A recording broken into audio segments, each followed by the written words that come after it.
Hey, what's up? Sami here. Today we're gonna take a look at the newly released Mi Band 4. First of all, huge thanks to iPhone Tech and iMobile for sponsoring the content of Mi Band 4. For the original Chinese review, you can go and check out their channels. All links are down in the description. Now, let's take a closer look at the design. For Mi Band 4, it still adopts a strap plus a separate body. You have to press hard into the strap.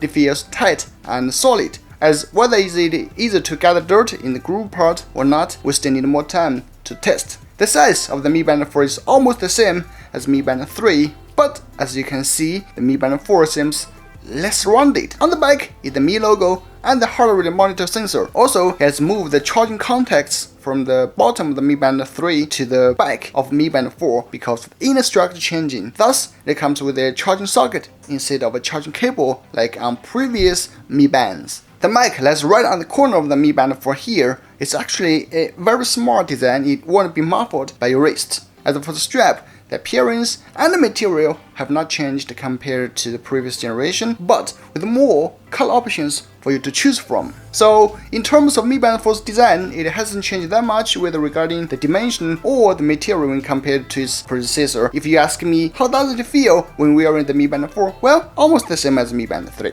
So what's new? Let's get inside of the Mi Band 4. One of the biggest upgrades is the display. It sports a 2.5D glass, 0.95 inches to 40 by 120 resolution AMOLED color screen. Whether the resolution or display area is almost doubled comparing to the Mi Band 3.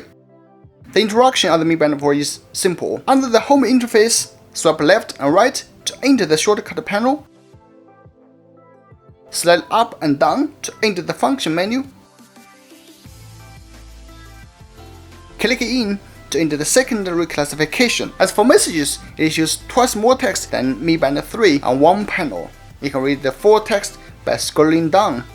That's good. In my opinion, the overall interaction is intuitive, feels accurate and responsive. Now move to the Xiaoai voice assistant. I find it can do basically anything you ask, like entering different modes, what's the weather like, or even ask it to turn on your air purifier eraser, as long as the products are from Xiaomi Eco companies.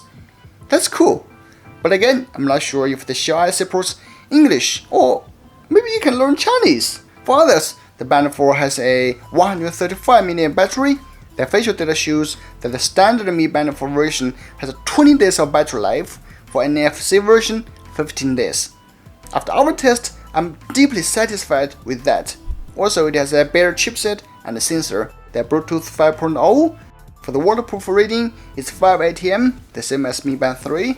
Of course, last but not least is the NFC. However, I'm not sure if you can use that outside mainland China, so I'm not gonna illustrate that in this video. If you are interested in that, you can check the official Mi Band 4 video on my channel. So, to conclude, is Mi Band 4 a huge upgrade to its predecessor?